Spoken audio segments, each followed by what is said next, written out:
Hello, I'm Andrew Fernando reporting for Cricketry on ThePapare.com. I'm here at the National Stadium in Karachi after Sri Lanka have recorded a 263-run defeat against Pakistan in the second test, giving up the series but also 60 points on the World Test Championship table. An extremely disappointing result for the team, a very heavy loss of course, but especially disappointing I think for the senior players in this outfit. Let's go through the batsmen first. Timur Karunaratne scored a half-century in Rawalpindi but wasn't able to impose himself here.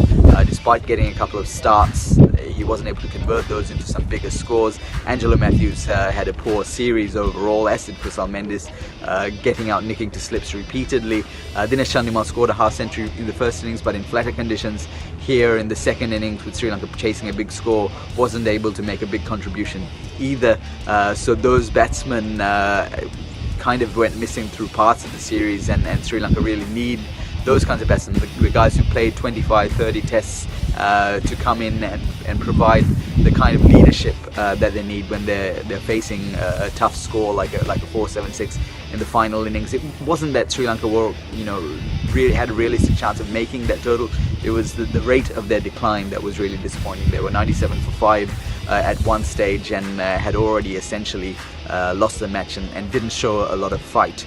On the bowling front, Dilaran Perera had a pretty poor series as well. Went wicketless right through both tests.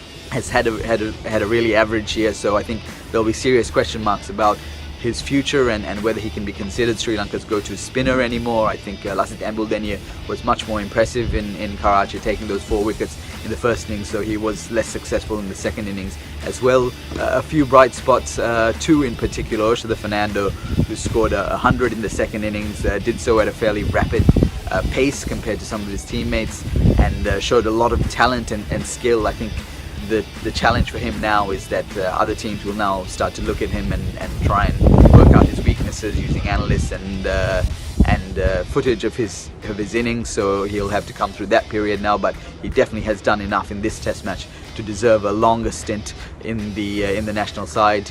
Also Lahiru Kumara, very earnest in his many spells in this series. He was touching 150 at various points, and he was even at some points threatening batsmen who were set on 100, 150 at times. He was the only one who was bowling those difficult spells that they weren't able to counter or that they struggled to counter.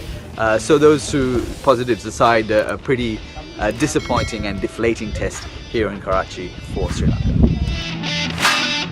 Subscribe to our YouTube channel for more videos like this, and don't forget to hit the bell icon for our latest content.